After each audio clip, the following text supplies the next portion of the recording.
Ossification or osteogenesis, the beginning of bone, is the process that we make bone. So bones are formed in 4 different situations in the human body. So during embryonic and fetal development, we have to build bone. When bones grow, as you are growing from a child to an adult. When bones remodel or have to be reshaped, or if we have a fracture or a bone break and we have to create new bone tissue to heal. So we have 2 primary types of ossification or osteogenesis. One is intramembranous ossification. So intramembranous, intra means within, and of course then membrane. So intramembranous ossification is when the bone forms directly from or within fibrous connective tissues. So this is what forms the flat bones of the skull and the mandible or the lower jawbone. So an ossification center forms from the embryonic cells as they convert to osteoblasts and lay down the osteoid or the bony matrix. The matrix then surrounds the cell and calcifies as the osteoblast then gets trapped in the bone and becomes a mature osteocyte. The calcifying matrix centers join and form bridges called those trabeculae that we saw in the spongy bone, and that's going to fill with red bone marrow. And then the periosteum forms around the outside as some of that embryonic tissue is replaced by compact bone. So pretty simple, right? So we have intramembranous when bone is forming within that connective tissue. The second type of bone formation is endochondral ossification. So endochondral ossification is when we're replacing cartilage with bone, and this is what happens within the developing embryo and fetus. When you're first developing, you don't have bones, so all of your bones start out as a cartilaginous template. So chondri always refers to cartilage. So this is the replacement of cartilage by bone, and this is what forms most of the bones of your body. So the first step in endochondral ossification is the development of the cartilaginous model or the template. So those embryonic cells develop sort of a pattern or a template.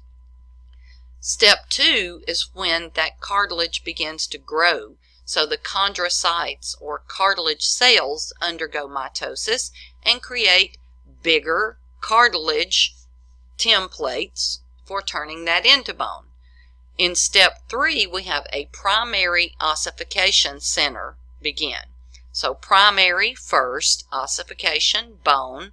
So this typically happens in the diaphysis of these bones, and the bony tissue starts to be laid down and is going to replace that cartilage.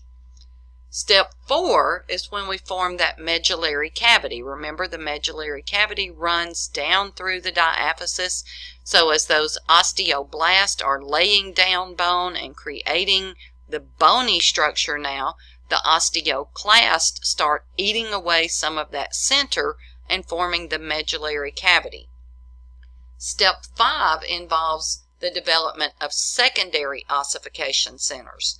So remember, primary is first, ossification is making bone, so secondary ossification making the second areas that begin to form bone, and these are going to happen at the epiphyses. Now here we only see a part of a bone, so you see here's the diaphysis, here's the epiphysis, and in that epiphysis we've started the ossification center again.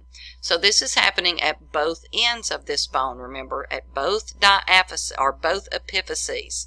So both of these epiphyses now are going to start forming bone, forming bone, forming bone, and the bone is growing, growing, growing.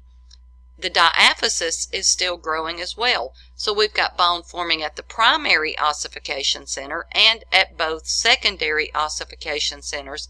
And as that bone continues to grow and more and more and more bone is made, we end up with just a little plate of cartilage left between the primary and the secondary ossification centers. That's what we call the growth plate. As long as there are still cartilage cells there, those cartilage cells or chondrocytes can undergo mitosis, and those bones can grow in length. So here we can see this. We can see the epiphyseal plate, what we commonly call the growth plate. There's the end of the femur, okay? And down here we've got the tibia, but we're going to look right here at these two pieces of the femur. So as long as that cartilage remains there, then these cartilaginous cells can undergo mitosis and mitosis and mitosis, and as they do, the cartilage cells are going to be replaced by bony tissue. So as long as we're still creating newer and newer and new cartilage cells, that bone can continue to replace those cartilage cells, and that bone can grow. Once you reach full grown, which is about 18 in females and about 25 in males, those epiphyseal plates become completely ossified, or they close. So once they're replaced all with bone, that epiphyseal line appears, which is all bone now, and that bone can no longer grow in length. However, the bone can grow in what we call appositional growth, or grow in thickness or diameter. So this happens when you have pressure on a bone, or a bone is reforming, or a lot of exercise, pulling and pulling and pulling the muscles that are attached to that bone can cause the bone to get bigger or thicker. This can also occur if you have a lot of growth hormones stimulating this bone to grow. So the ridges or depressions begin to form in the periosteum and create a groove for a new blood vessel. Then the periosteum fuses together, and as the periosteum fuses together, it's creating a tunnel. In that tunnel now, new osteoblasts that are in the endosteum are going to start building more and more lamellae. Remember, the lamellae is what forms the osteon, and as these cells are laying down more and more and more and more bone, we're creating more and more osteons. So we're putting more and more rings on the trees and creating new tree trunks, right? So this is making the bone grow thicker and thicker and thicker because it's not growing in length. So those growth plates would close. Now you do see a lot of this in adults, especially those that exercise a lot. Bones will tend to grow appositionally, and in a few minutes we'll also look at a couple of things that can cause that to occur. So here just gives you a quick image of what a long bone looks like. So we've done a transverse or cross section through a bone, and here you can see in the infant the bone is relatively thin, the medullary cavity is here, and then as that bone is growing appositionally, it's getting thicker and thicker and thicker. And as that is happening, of course, you can see here that compact bone as well as the spongy bone is increasing until you reach full growth. And then, of course, you've got your normal bone size and shape formed, but it can be affected by several things. So some of the things, before we go into fracture, some of the things that can affect the way that bones grow and remodel, of course, can be stress on that bone. So remodeling bones simply refers to the ongoing replacement of old bone tissue being replaced by new bone tissue. So this, when the old bone is being destroyed by those osteoclasts, new bone is being laid down by osteoblasts. So remodeling of the bone is simply breaking down the old and putting in new bone. So there are several factors that can affect how that happens. Of course, your overall, your diet, taking in sufficient nutrients, minerals, and vitamins that are going to be needed for bone to grow. You've got to have plenty of calcium in order to create new bony tissue.